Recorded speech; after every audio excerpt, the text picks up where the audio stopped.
NEP 2020 Bharat में हमारे प्रधानमंत्री जी ने ये जो नई शिक्षा नीति लाई है, इस नई शिक्षा नीति ने ग्लोबल एजुकेशन के लिए दुनिया भर की जो बेस्ट ऐसी शिक्षा है उसको भारत में प्रवेश मिलने के लिए द्वार खोले हैं। और उसी के तहत बड़े पैमाने पर जो हाई रैंकिंग यूनिवर्सिटीज़ है वो भारत में आ रही है।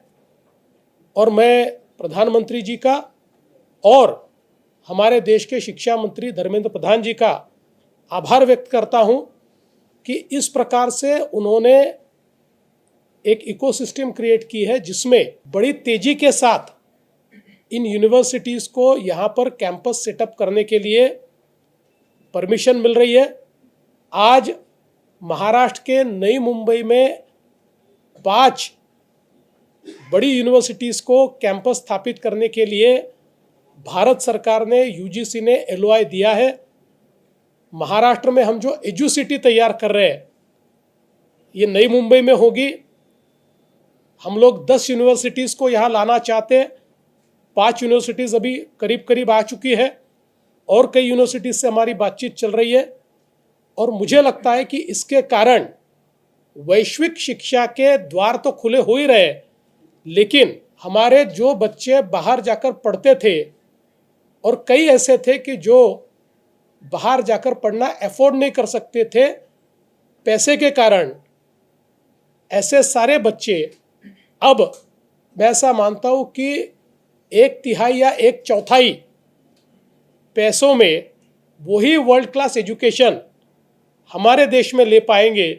तो एक प्रकार से ये बहुत क्रांतिकारी इस प्रकार का निर्णय है हमारे देश की अर्थव्यवस्था के लिए और ग्लोबल वर्कफोर्स को एक प्रकार से दुनिया को देने के लिए ये एक बहुत महत्वपूर्ण पहल होगी। और इसके साथ साथ NEP ने केवल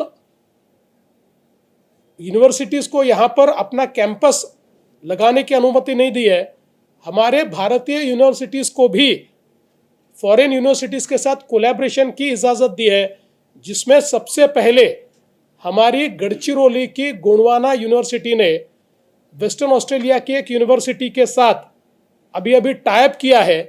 गढ़चिरौली ये नया माइनिंग हब तैयार हो रहा है। माइनिंग में ऑस्ट्रेलियन यूनिवर्सिटीज़ ये दुनिया की जानी मानी जाती है, इसलिए उसका नॉलेज शेयरिंग अब हमारी यूनिवर्सिटी के साथ होगा। एक कैंपस वहाँ पर तैयार होगा और दोनों मिलकर जॉइंटली माइनिंग के क्षेत्र में हमारी जो वर्कफोर्स है उसको ट्रेनिंग देंगे।